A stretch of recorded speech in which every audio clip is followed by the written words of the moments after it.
ऐसा नहीं है कि मजबूरी में हिलाए, ऐसा नहीं है, क्योंकि गवर्नमेंट ने पेट्रोलियम कंपनियों को छूट दे दिया कि मतलब वो उसके ऊपर डिपेंड कर दिया कि अगर इंटरनेशनल में थोड़ा भी ऊपर नीचे होता है तो आप भी घटा बढ़ा सकते हैं। एक महीना में 15-17 बार अगर पेट्रोल के दाम में बढ़ोतरी और उसको कंट्रोल किया जाता है तो गड़बड़ बात है। आपको लगता है कि भैया ऐसा है, तो देखिए ध्यान से समझिए पूरा गणित।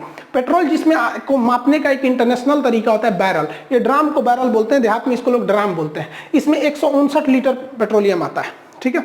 अब ये हमेशा याद रखिएगा, एग्जाम में क्वेश्चन पूछता है, सोचा क्या गलती करके मत आ जाना, ऑप्शन बी पे लिखा रहता है।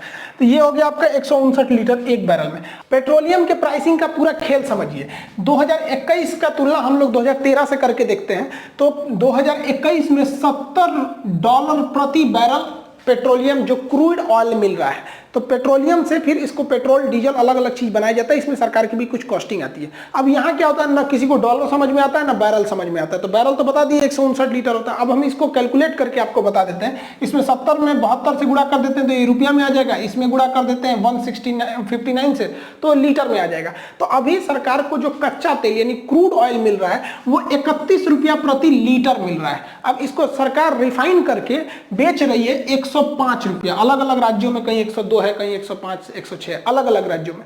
इतना भयानक मार्जिन है, जबकि सरकार को प्रति लीटर अगर इसको बेचे पेट्रोलियम को, अगर ये 50 रुपए भी बेचती है सरकार ना तो भी इसको प्रॉफिट आता है, क्योंकि प्रति लीटर अगर इसको देखते हैं लोग ना तो 7 रुपए इसकी मार्जिन, मतलब पर लीटर 7 रुपए कॉस्टिंग आ जाएगी, एक रफली आंकड़ा मिला लीजिए तो। लेकिन एकदम फ्री, मतलब एकदम सस्ता भी नहीं दे सकती है गवर्नमेंट, क्योंकि उसके अपने भी कुछ खर्चे होते हैं। भले बोल दिया गया है कि वैक्सीन देंगे फ्री में, तो वैक्सीन का पैसा नहीं लेंगे तो कहीं और से पैसा लेंगे। तो इतना लंबा मार्जिन रखा गया है पेट्रोलियम पर। अब आप इसकी तुलना करिए पहले के वक्त में, 2013 में। 2013 में इंटरनेशनल मार्केट में क्रूड ऑयल का प्राइसिंग बहुत हाई था। उस समय $110 प्रति बैरल पेट्रोल था, तो पेट्रोलियम मतलब क्रूड ऑयल था। अगर इसको हम चेंज करते हैं इसी फॉर्मूला से तो उस वक्त पेट्रोल था 49 रुपए प्रति लीटर, गवर्नमेंट को आता था। अब इसको रिफाइन वगैरह करके गवर्नमेंट इसमें करके टोटल इसे 80 रुपए में बेचती थी।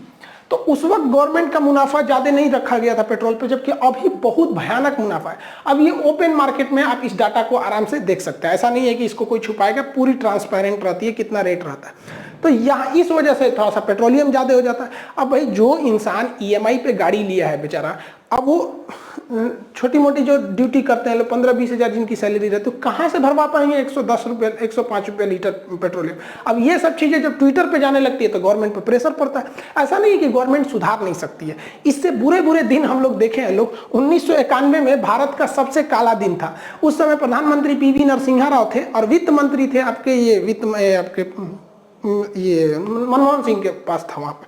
तो उस समय हम लोग के पास केवल $3 बिलियन फॉरेन रिजर्व था। अभी के वक्त में कितना है, $605 बिलियन है, लेकिन उस वक्त केवल $3 बिलियन, यानी हमारे पास केवल 15 दिन का पैसा बचा था।